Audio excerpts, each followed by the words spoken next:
I think the universe is absolutely and utterly giving. I've never seen anybody dedicate themselves to something completely and fail. I've never seen somebody eat right, go to the gym every day, train really hard, and not be in good shape. I've literally never seen it. The universe is extremely giving. If you actually try, and you actually want it, and you're actually not making excuses, lying, talking shit, you're gonna get what you want. So when I see people who don't have what they want, I consider them losers. And this may be elitist, I understand that. But if I put myself through endless pain to end up where I am, it's very hard for me to have sympathy on the man who's afraid of pain. You're avoiding pain. I've been through endless. I now have everything I've ever desired. You have none of the things you desire. Am I supposed to feel sorry for you because you took the easy way out? Am I supposed to look at you and go, oh, poor dude? No, you were a fucking coward. You didn't go through the shit I went through. You didn't put it on the line. So you deserve your substandard reality. That's what you deserve. You're a fucking loser. Because if you actually wanted it and you actually tried, you'd have it. You could have anything you want. Universe is super giving. You want a fucking Ferrari, you can have it. You want that bitch, you can have her. You can have anything you want on the planet. There's not a girl I look at that I want that I can't have. Not one. That's my reality. There's not a car I can't have. There's not a house I can't buy. If I want to go to a yacht, if I want to go to Antarctica, there's nothing I can't have. Bam. Because I've decided to become this man. It's the same for absolutely every single one of you at home. If you want it, you can have it. If you're sitting there saying, oh, but I tried my best and I still didn't get it, you're lying. You didn't try your best. That is a fucking lie. The universe gives it to everybody who genuinely tries. And I know that to be a fact because this world's competitive. We're all competing against each other. And the majority of people don't try. Like I've achieved this amazing life and I've tried very, very hard. But it could have been harder. I mean, was it that hard? About 86% hard. It wasn't 100% hard. Why? Because the competition's zero. Everyone is a fucking loser. It's amazing to me. Everyone's a loser. I can say to somebody, listen, I'll make you a millionaire. Do this. Oh yeah, but the kids are home from school now. That's it. They're done. And then they'll sit and go, oh, I really wish I had some money. You are a loser. I will sit here on this podcast. People will listen to me for hours. And I will say, listen, I have hundreds of millions of dollars and I will teach you how to make money. Andrewtate.com, I have a school, university designed specifically to teach you how to make money. I clearly know how to make money. You clearly like what I say. You obviously believe I'm intelligent and integral and I won't lie to you. And still, a whole bunch of people will sit there and go, yeah, anyway, next video. And then they'll say, can't afford a Ferrari, and wonder why. Like they'll be confused in their minds how they didn't end up getting what they want. Because you're a fucking loser. That's why. And the majority of people are losers. And this goes back to why, when we were saying earlier, how I know the elites view us. Because I'm from a council estate in Luton, a single parent household. And I've only been rich 10 years or so. And I despise losers. So imagine you're a billionaire born into a family, a lineage which has controlled Earth for hundreds of years. Imagine how much they despise us. Do you think they give a fuck about putting a bullet in me? Do you think they're gonna have any sleep at night missed? Do you think they give a solitary fuck about you missing your fucking parents' funeral because of the common cold? They don't give a solitary shit. Why would they? Because I already know how I feel when I listen to losers complain. Because this is what happens at a certain level of competence and power. You just get to a point where you're like, I'm tired of hearing your fucking excuses. That's bullshit. And you become, to a degree, yeah, cold and psychopathic. It's true. That's what happens. And I get it all the time. I get thousands of emails a day. Everyone I grew up with, people I know, I get it all the time. They'll message me, hey man, just unlucky. You are not unlucky. You are a lazy fucking loser. You are not unlucky. You are breathing. You're lucky. The unlucky ones are gone. You're alive and you are a lazy loser. So a loser is anybody who does not have everything they want at the drop of a hat. That's who I call a loser. Because I have absolutely everything I could ever possibly desire. And if I wanted something that I couldn't have, I guarantee you could speak again in a few months and I'd fucking have it. I guarantee you. Because if I want something and I can't have it, I can't sleep. When I was broke, I couldn't sleep. I don't know how there's broke people out here sleeping just fine at night. Going, oh, inflation's 20%, gas prices are 6 times, everything on the news is a lie, I never stand a chance of ever getting rich, where's my pillow? Like, what the fuck is wrong with you people? I go to bed at night as a teenager and think, I looked it up on the internet. It was a Honda Civic Type R. I wanted one. It was like 38,000 pounds. I had no money. I had less than 50 pounds on my bank account. Couldn't afford it. Then I looked up how much a Ferrari cost. 210,000 pounds. And I said to Tristan, my brother, I was like, there are people with 210,000 pounds for a car. And he's like, yes, so? I'm like, no, not so. How?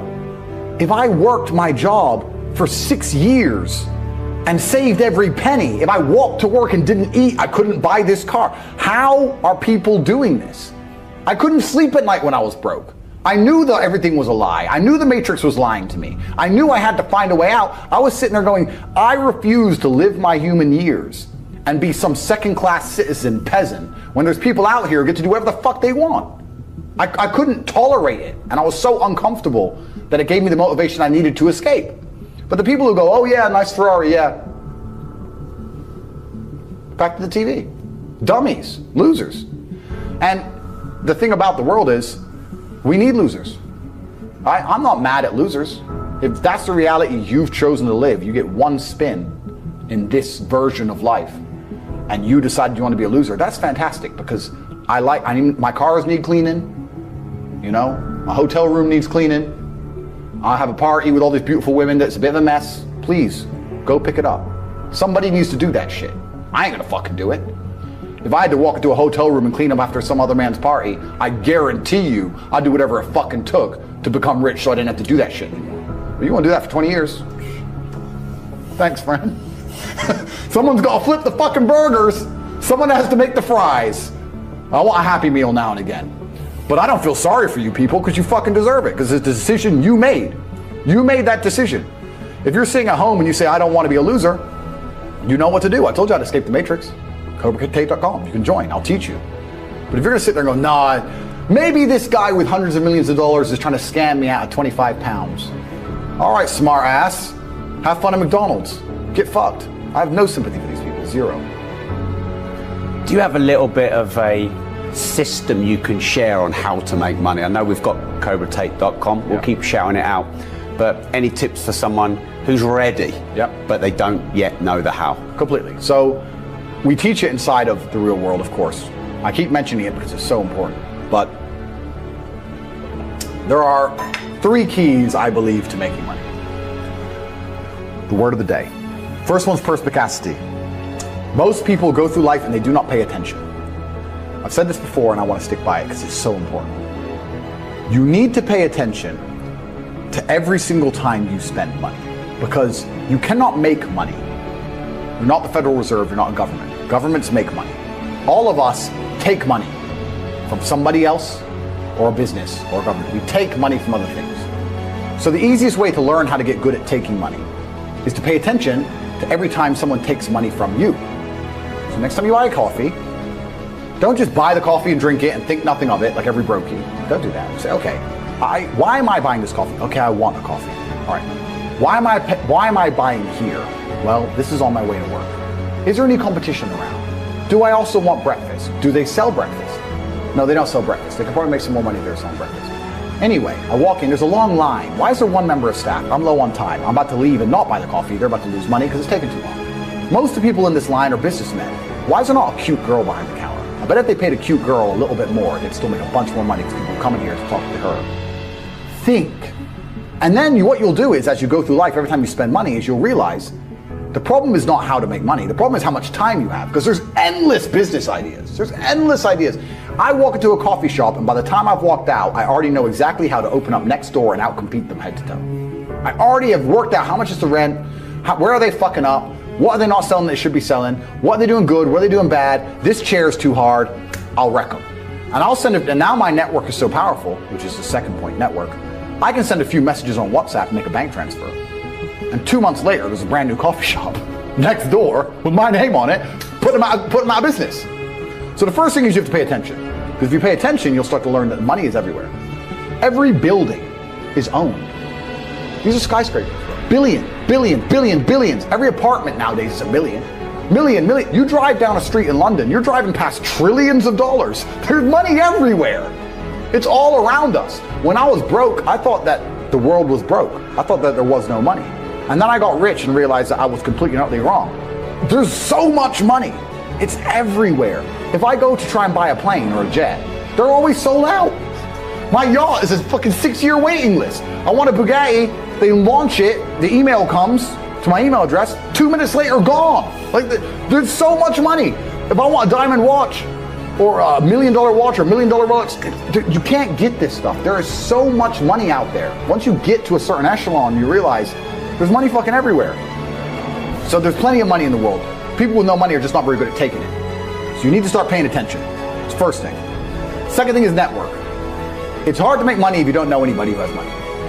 If you sit in a room full of ice cream experts and all they talk about is ice cream, how to make ice cream, the different flavors, how to store it, how to move it, how to sell it, even by accident, if you hang around with these people long enough, when someone asks you a question about ice cream, guess what you're gonna know the answer. You're gonna say, you know what? That's because it's pistachio, and that needs to be 2 degrees higher than chocolate. And you're gonna look like a smart ass. So if you sit in a room full of people who are making a bunch of money, everyone understands this. Your network is your net worth. You're the sum of the 5 people you spend the most time with. Everybody understands this. And then they still hang around with fucking losers. Because they're dummies. You're right, I am the sum of the 5 people I spend the most time with. Anyway, this is my friend Nick. He's so funny when we go drinking because he gets really drunk. Losers.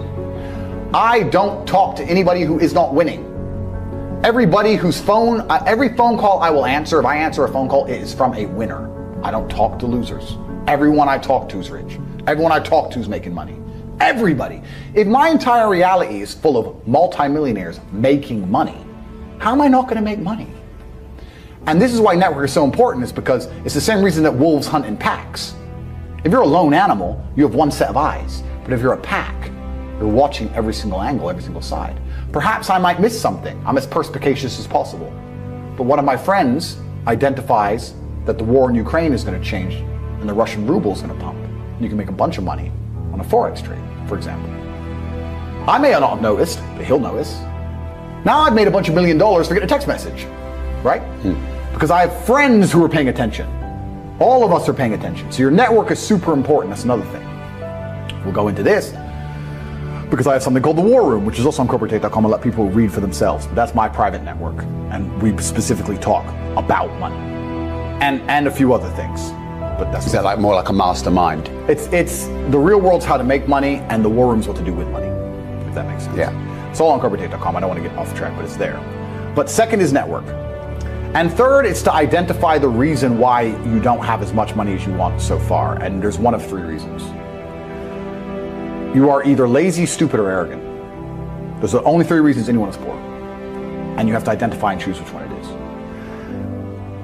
The majority of people are not the one they think they are. The majority of people are the one I'm about to say at the end. So let's start with lazy. There are a lot of lazy people. The unfortunate reality about money is that you are competing. So it's player versus player. It's like anything in the world. If you want that beautiful girl, so does everyone else. You have to win the competition. You want that car, you have to get it first. You want that money, everyone wants that money. You have to compete. It's competitive. Business is competitive.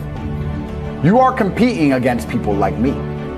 You're competing against people like the people in my network. You're competing about people who only talk about money, who understand money very well, who operate in jurisdictions all around the planet, who are extremely well connected, who know things before you know them, who have mass influence and mass power and mass resource. You're competing against me.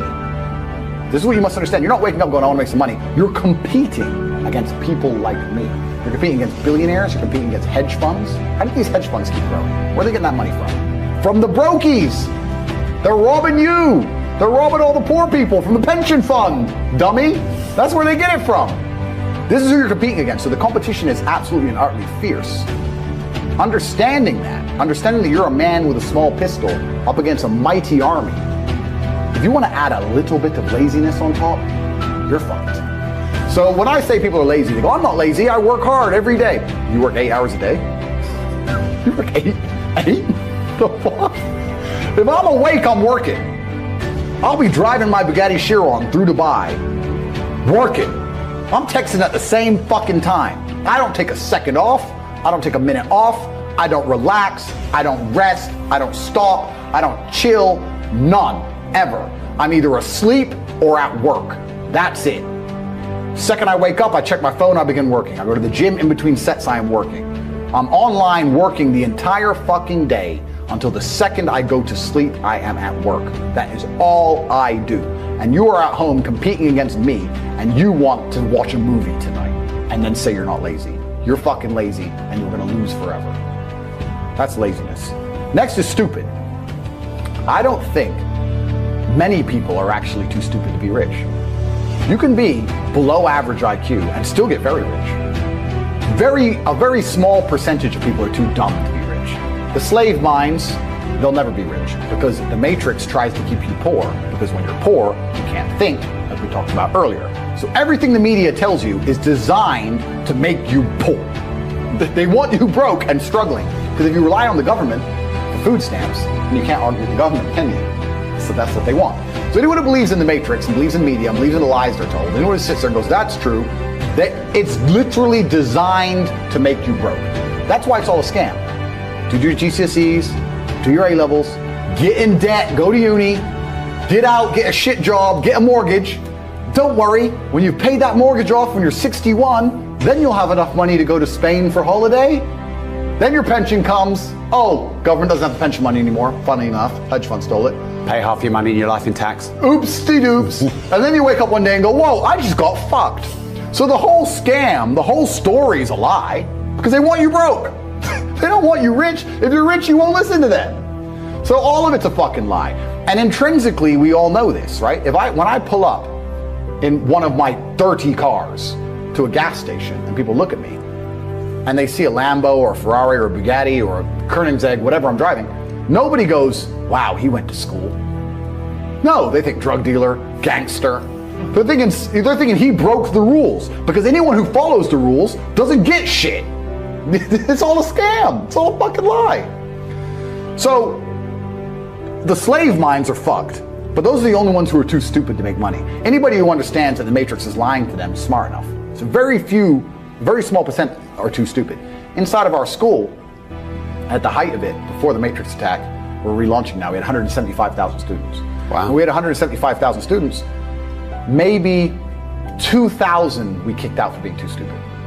It's step by step. Do this, do that, do this, and don't be lazy.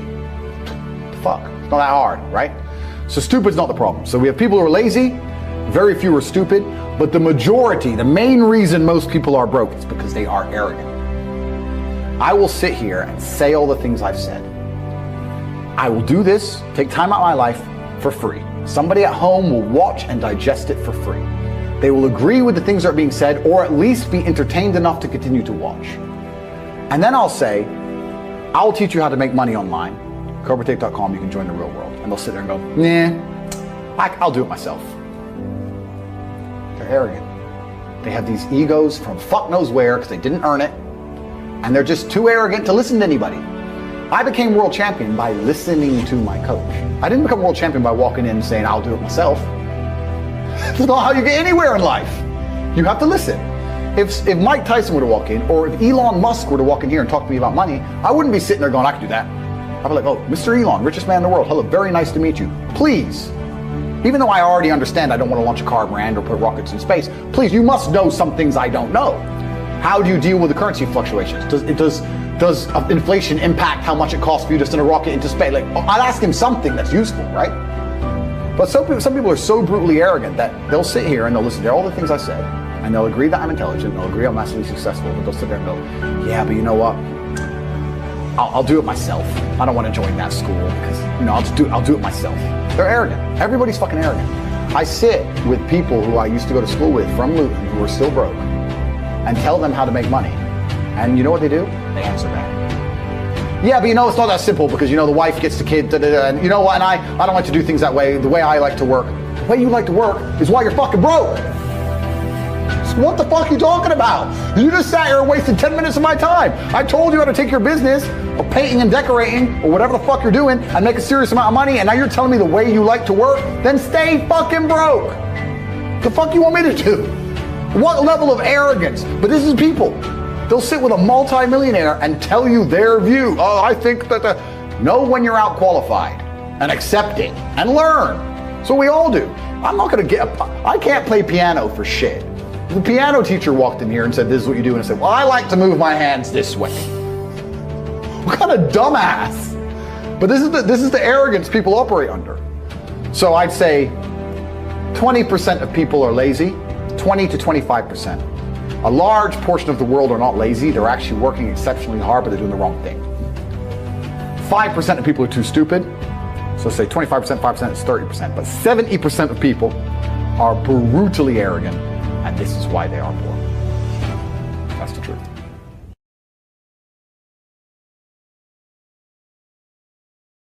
The world is hyper-competitive. If you're going to be a man who's going to sit and say, I'm just sad, you are always going to lose in competition to men like me. Yeah. And there has to be losers for there to be winners. I am tired of sympathy. Sympathy doesn't work for anybody. I'm not going to sit here and be sympathetic for people who say they're too sad to try hard and be their best. Guess what? Perhaps I was sad every time I did exactly what I was supposed to do and trained anyway. Perhaps I was afraid when I fought anyway. Perhaps I was tired when I worked anyway. This is how you get ahead in life. I don't have a fucking ounce of sympathy for these people who sit here and say, well, I feel this way, so I can't. Then don't do it. Stay down there. The winners are at the top, and the winners at the top don't give a shit about how they feel. We wake up and we perform regardless of how we feel day after day. So if I'm going to ignore my own feelings, I'm certainly not going to take into consideration anybody else's. Yeah. Why am I going to ignore how I feel and make sure I'm constantly performing regardless, flawlessly, and then sit and go, oh, but he doesn't feel good, so he's allowed to fuck up. No, you are not. You're not allowed to fuck up to your ancestors or to God or to yourself. You have to perform. This is what being a man is about. The baseline of masculinity is doing things you don't feel like doing. I can't comment on being a woman because I'm not one. But the baseline of masculinity as a whole is the thing that makes a good man a man is that he does what he doesn't want to do. He doesn't want to work and he works anyway. He doesn't want to go to war and he fights anyway. He doesn't want to get up, he gets up anyway. That's the whole point of it. We didn't want to die in the Titanic. Guess what happened? We died in the Titanic. You can't sit there as a man and say you don't feel like it. You're not allowed to not feel like it. You're supposed to do it anyway, regardless. Yeah. So when a man sits there and says, oh, but you don't understand, I'm struggling with motivation. If you are struggling with the motivation to be a winner, then stay a loser. No problem. Stay a loser. Don't care. Because in my circle, there's no losers around me. Your energy is disgusting. I find it revolting. I don't like weakness around me, even near me. Even people coming up saying hello to me. If you're depressed, don't even shake my hand. I do not have time for losers on any regard. Winners only. Men who have mental health issues, I wish them the best in the world. But when they come to me and say, and I get this all the time, Andrew, I have this problem, I'm depressed and I can't go to the gym. I say, no, I disagree. You're depressed because you don't go to the gym. If you go to the gym, you might start to feel better, right?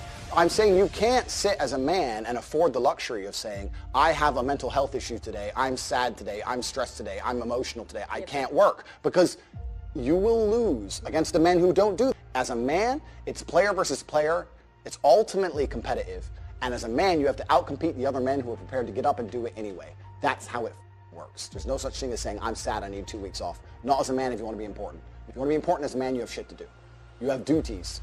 This is how it exists. This is how it's always been. If I feel sad, it does not change how I act, and it does not change the things I do. If I don't feel like going to the gym, I go to the gym. If I don't feel like working, I will still work. I lived in a world for 15 years where I didn't feel like fighting because my nose was broken, but I had to fight anyway. Mm-hmm. So a lot of these people come up to me and they say, oh, but I feel this way. I don't put a huge amount of importance on emotions. It's not that I don't feel them. It's that I don't think they have much to do with anything at all. If I wake up in a happy mood and I have a business to run and females to cater for and things to do, if I wake up in a sad mood, I have the same shit to do. I'm going to get it done. So where's the importance of it?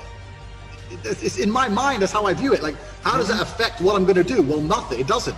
It's not going to affect how I live my life. So why sit around and think about it? This modern obsession with happiness is the number one problem with the world. Because I really don't believe humans were ever evolved to be happy. Mm-hmm. Were we? If you're going to try hard at something, and I mean genuinely try, 99% of people will get adept at X thing. It doesn't matter what it is. If I decided I wanted to be good at piano and I gave it everything I got, I'd be able to play piano. Mm-hmm. Do you know what I mean? Like there's people with one hand who can play piano. It's just how much effort you're going to put in. I don't struggle at anything because if I decide I'm going to do something, I'm going to do it. And I've never struggled with motivation. So if you don't struggle with motivation, then you're never going to struggle with anything in life. I mean, I'm naturally adept at some things, and there's some things I'm not as naturally adept at. But if you're prepared to work, you're prepared to work. So no, I don't struggle with anything. Life is not a struggle to me. I do not view life as difficult in any way. I think life is extremely easy. I believe that all of my problems are going to be fixed by me. That no one else is going to wake up and give a fuck about my problems the way I'm going to give a fuck. Nobody else is going to be prepared to go through what it takes to fix them but me. If I'm in the ring getting an ass kicking, not my coach, not my corner, not my fans, no one's going to get me out of there alive but me. As a man, we live in hyper-competitive environments. I don't think enough men understand how competitive the world is. If you want a girl, you're competing against other men. You're not the only man who had the idea of getting that girl. There's no girl you're going to see and go, oh, I'll get that girl, and didn't cross anyone else's mind. Everybody else wants her. You have to outcompete other men. You have to be as competitive as possible. You have to be as successful as possible in all realms. You have to be as good looking, as funny, as smart, as spontaneous, as interesting, as charismatic, as rich as possible. You need to try very hard to be your absolute best. And as you become a better man, you'll crack through different tiers of attractiveness, and eventually you get to the top and you'll be able to have any girl you want. But the truth is, I have a lot of guys ask me, similar to your question, a guy will come to me and go, how do I get a girl? I'm like, bro, you're a loser. Yeah, but I know, but how do I get a girl? Well, you're a fucking loser. You're a loser. Why are you asking me? It's like saying, how do I win a race with a push bike? You're racing Ferraris. What do you want me to do? Yeah. There's only so much you can do. There's only so hard you can pedal. There's only so many tricks and tips. There's only so many game things you can say, so many pickup lines. If you're a loser, it's going to be very, very difficult, and it's going to get harder and harder. The game is rigged to become harder and harder for men. It's not getting easier. It's going the other way. And if you're going to be on a racetrack and there's going to be Ferraris there, and you're going to be on a pedal bike or in a Nissan, you're going to get smoked. That's the game. You have to up yourself. You have to improve yourself. I'm not going to lie to anybody here and say you don't have to improve yourself. You can stay a loser and get chicks, because you can't. Yeah, you can't. This idea of random headaches is bullshit. It's bullshit. If you have a headache, it's for a reason. Did you hit your head? Yes or no? Well, no, you didn't hit your head. So are you dehydrated? Probably. Have you drunk a bunch of water? Yeah. If you really drink a bunch of water and you didn't hit your head and your head still hurts, have you laid down, had a little nap? Maybe you were tired and now you feel okay again. Why are you taking drugs? I know people who just randomly 4 times a week, I have a headache. Let me just take this pill. What headache? Was your brain falling out? Is your brain rotting? Why do you have a headache for no reason? It doesn't make sense to me. It's stupid. A lot of it's psychological. A lot of it's placebo effect bullshit. And it's an entirely wrong worldview. You can't just go through life medicating yourself for imaginary fucking illness. It's dumb. If you want to get rich, you have to act quickly. You have to do things fast. Speed is rule 1.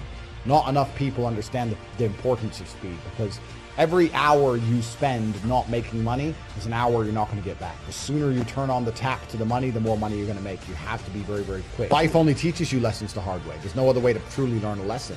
The things you'll notice about people is that when life is trying to give them a lesson the easy way, they'll ignore it. Oops. Oh, like you'll see it all the time. People they'll have close call. They won't pay attention until something really bad happens, and then they'll be like, oh no, I'll do anything to take this back. Yeah. That's how people learn. No one learns the easy way. It takes a very smart person to learn the easy way. Everybody only learns the hard way ever. The number one thing people don't have control of in their lives is their mind. But what's funny about that is, the only thing in life you can truly control is your mind. You can't control other people. You can't control the weather. You can't even control your health. Your heart might stop beating. You don't make it beat. It just goes. So it's going to turn off one day. The only thing you can control in your life is what you think in your mind. So if you're going to sit there and go, oh, I'm sad, well, you can change that if you actually try, but you don't. You just accept it, right? So people have lost control of their own minds. And I don't understand why you would allow your own mind, to take power from you. Why would you let your own mind convince you you're not a lucky person, or I'm not this, or I'm not confident? Why would you let your own mind sabotage you? I've always been a believer in the struggles men have in their minds, and I've always spoke about it, and I've suffered with them myself. And this is one of the things when I say like depression isn't real, people say, oh, you don't understand. Let me counter that argument by saying I understand very well. Me convincing myself and me deciding that depression isn't real is how I prevent myself from ever feeling depressed. And I've only constructed that mental model because I've been in situations in my life where I felt depressed. I'm not saying depression isn't real because I've never felt depressed. I'm saying depression isn't real because I've been very depressed. The people don't understand where my mindset comes from. I understand struggle and mental health and all these things. And yeah, jail was another chance to certainly touch on them, because in jail, in real life, when you have my kind of resource, you can distract yourself very easily. If you're sitting around and feel a bit mopey, If I'm sitting here and I'm a bit like, I can literally make a phone call and in 45 minutes be in the air on my way to anywhere on the planet with whoever I want to do anything I want. So you can distract yourself. I'm not saying it fixes all mental health, but it distracts you. Whereas in jail, you are stuck alone with your thoughts. And it was certainly a test of my mental resolve. And I would say that I passed. I did well. There was never a day where I broke down. There was never a day where I couldn't handle it. There was never a day where I was, I wasn't polite to the staff. I was very nice to everybody. There was never a day I couldn't hack it. It was certainly a test. And also, Tristan said this. I don't want to take his words, but he's true. You go through life telling everyone you're the baddest motherfucker there is. Sooner or later, someone's going to test you. You walk in the pub and you say, I'm the hardest man there is. Sooner or later, someone's going to fight you. Sooner or later. And life's like that. You want to be the top G and you want to go through life and say, I'm the top G. Then God's going to say, well, we're going to see if you deserve to call yourself the top G or not. We're going to put you in a Romanian jail cell. We're going to leave you there to rot. You're not going to know how long you're in there for. And the biggest mindfuck is I thought I was going to be in there for years. I had no idea. Everyone's telling me years. I thought I was going to be in there for years. So maybe God was just seeing, he was watching me and he was having a look and saying, you want to call yourself top G? Let's see. And I like to think I passed that test. So it is what it is. But yeah, I agree with you. In terms of mental struggles, yeah, they exist for all men. And I also think that's one of the reasons I'm so large. I talk about those things a lot. I talk about those things a lot with men and I help men with them. And I try and say to men overall that life as a man is pretty shit. And you're going to feel shit for a pretty large percentage of the time. But you're only going to ever escape that if you just perform regardless. You have to perform when you feel bad. As a man, you can't say, I will perform when I feel good. It doesn't work that way because our heads are too complicated and life's too complicated. There's too much on our shoulders and we have too much stress and too much pressure. Our heads are fucked. You have to be the kind of person who says, I perform regardless. I didn't miss a single day's training. I didn't miss a please. I didn't miss a thank you. I'm not saying I was happy. I'm saying I did exactly what I was supposed to do. The worst thing about prison, I think, for everybody else, because there's a lot of men in there who are crying, a lot of men who are having mental breakdowns, I think it is the problem I didn't have, which is knowing that if you're a normal man, you go to jail, and they just pick you up and you go to jail. Who pays the rent? Who's feeding your kids? Who's your wife sleeping with? Life gets hard for all the external things you could no longer control, things that were your responsibility. I was lucky I didn't have those problems, and when I spoke to people, most people's issues were things that were happening on the outside, and I felt really good knowing that my life is set up in a way where even if I'm plucked from it, it operates. And I set that up because I thought they were going to kill me. Even to this day, if they shoot me right now, everyone around, everything would be okay. I don't have to exist for my life to function. So that was fantastic about jail. The worst thing about jail, I mean, the cockroaches started off really bad, but after a few days, it's amazing how quickly you get used to cockroaches just in your bed. You're just like, just kick them out the way. That was kind of bad. But not knowing when I'm going to get out, that was bad. Having my name slandered all around the world, that was bad. Not knowing how people are reacting to it. Like my first month in jail, I didn't know if people believed this garbage or not. I had no access to the internet. I didn't see anything. There was a lot about it that was hard. But I have to believe it's going to make me a better person. Why else did I go? What did I go for? To waste 3 months? To stare at a wall for 3 months? Is that why I went to jail? No, I must have gone to jail to become a better person. I must have learned something. I have to self-analyze and find the lessons and pick it out. And I think a lot of people don't do that with all the bad situations in their life. Regardless of whether you went to jail or a woman left you or your business failed, whatever it is, you need to analyze the entire situation and say, okay, what can I learn? There's a big pile of shit here, but there must be a little bit of gold inside. So I've just tried to look at it as a massive learning experience, and perhaps that's a coping mechanism, but I've found a lot of lessons which I'm implementing, and there's a very strong chance they're going to put me back. Not because I'm guilty, because I haven't done anything wrong, but because I'm currently in the middle of a judicial system. I'm in the judicial system of a country. I don't truly understand the language. I don't understand the judicial system. I don't understand the charges against me. I don't understand how any of this can be legal. I don't understand where it's come from. I don't understand the evidence they believe they have. And here I am stuck in this process, and who knows how it's going to end. There are moments in your life that you feel overwhelmed by life, by people, by your own circumstances, by struggles. We all get knocked down in every aspect of life. Life has a way of humbling you. Life will make you shut up. Life will mute you. You're going to feel awkward and stupid and dumb sometimes. At times you won't want to come out the house. There are times you'll be feeling bad and don't know why. What's wrong? I don't know. Just leave me alone. You will cry. You're going to fail, and you're going to be in your head. You're going to be saying, I'm not good enough. But it's okay. It goes with the territory. It's a part of the deal. The real challenge of growth comes when you get knocked down. You got to get messed up sometime. You got to get dirty. You got to get your feelings hurt. You got to get disappointed. You're going to ask somebody for some money. He going to tell you no. That's just dirt. How you handle it, that's where the growth takes place. You want to take responsibility for your life. I got me here. I can get me out of this. If somebody came and knocked you down, there ain't nothing you can do about it. But if I come back a week later and you're still on the ground, we got a problem. You can decide that you're going to change, that you're not going to be a wimp. The way you were born, what happened to you is not your fault. But doggone it, you still on the ground after 20 years? See, you get tripped out because you got dirt on you. But you need dirt on you to develop. If you get knocked down, there's nothing you can do about it. But getting back up has every single thing to do with you. Don't you give up on your dream. Don't you do it. Don't you do it. Don't you do it. See, you get mad when haters come your way. You get mad because you get a setback. You get mad because they talking about you. That's dirt. You are not the only person that's been through a divorce, boo. Get over it. You're not the first one they let go of. You won't be the last one. The question is, what you gonna do about it? I'm not going to be a volunteer victim. You can decide that you're going to stand up to life. I just need you to identify what your pain is, and then I need you to ask yourself what you're gonna do about it. And maybe you've been knocked down in your life and it seems like, hey, the fight is over. It is not over unless you quit. You can permit it to let it hold you down, or you can decide, I'm not going to let that happen to me. You have a choice to either give up or get up. You got to get gritty, man. You got to develop some dog in you. You can decide, I'm going to work on myself and develop myself. I'm going to empower me. You have to learn to turn and look at every obstacle as an opportunity.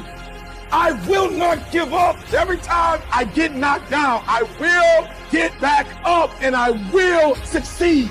I love myself enough not to be trapped in the same doggone spot for the rest of my life.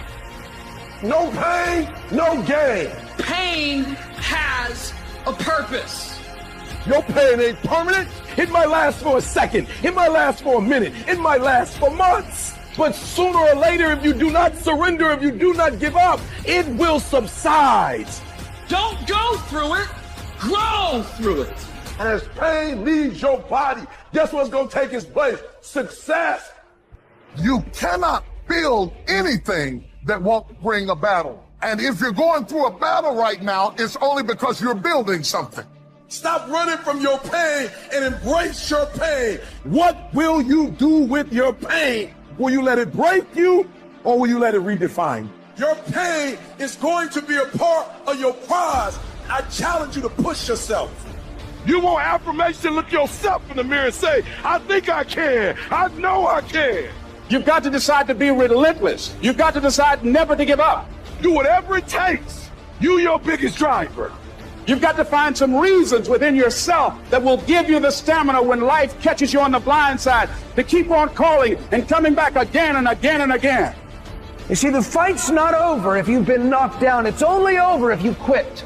Because life is a fight. It's a fight for integrity, your goals, your dreams, your ambitions. So every morning, I've got to wake up and I've got to fight.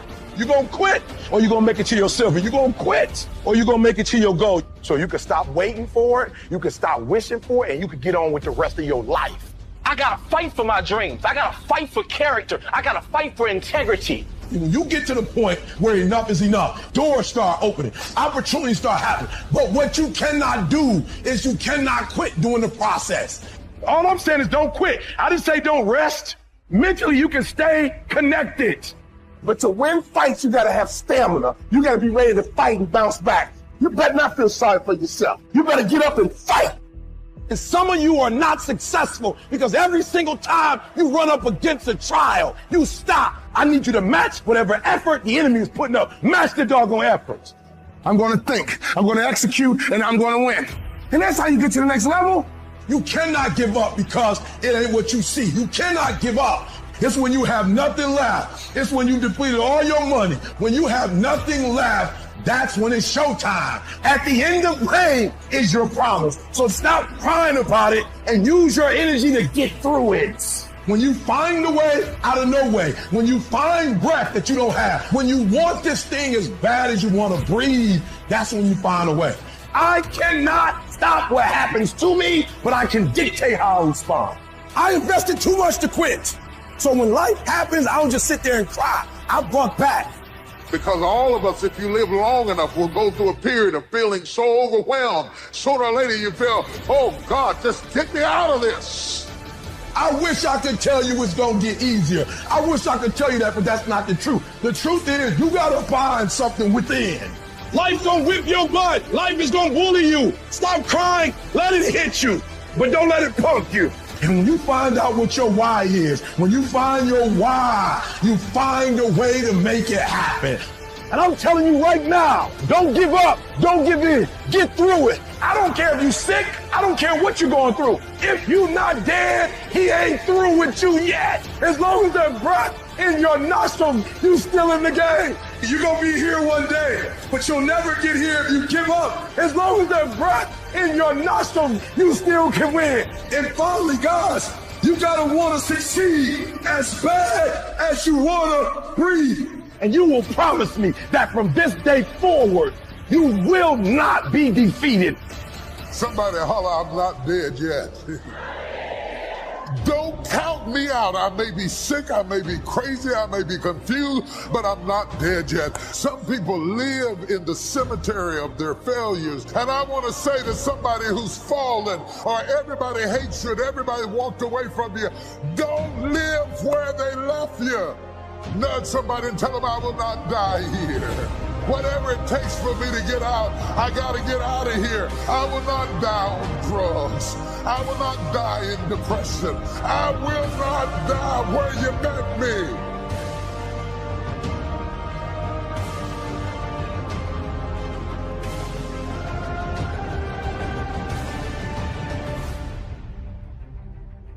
Number one motivating thing for me, and I'm just being honest, was I was sick and tired of being poor. My mother was poor, my father was poor, my brothers and sisters were poor. I lived in a poor neighborhood, we lived in a poor house. And I would see, like at Christmas time, my father would put us in the car and take us out to the suburbs to see the Christmas lights.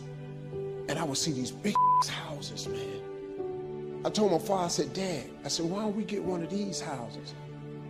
He said, boy, I ain't got no money for this kind of house. He said, but if you work hard, you can make some money, you can buy you one of these houses. My motivation was to buy a big house so I could put up Christmas lights. And I always dreamed of buying my mother and father a real house. And before they died, I was able to do all of that. You have to find a dream that's so big that it overwhelms all of your fears and causes you to never give up. Always go to something bigger than yourself. I'm wondering if you've been defeated because you have been giving yourself wholly to something that was too small to hold you. Are you trying to take a bath in a bowl? Are you not guilty of immersing yourself into things that were too small to hold your vision? Why you keep imagining buying a house? Why do you keep imagining getting rich one day? Why do you keep imagining that? Because God is talking to you. You got to start believing in your imagination.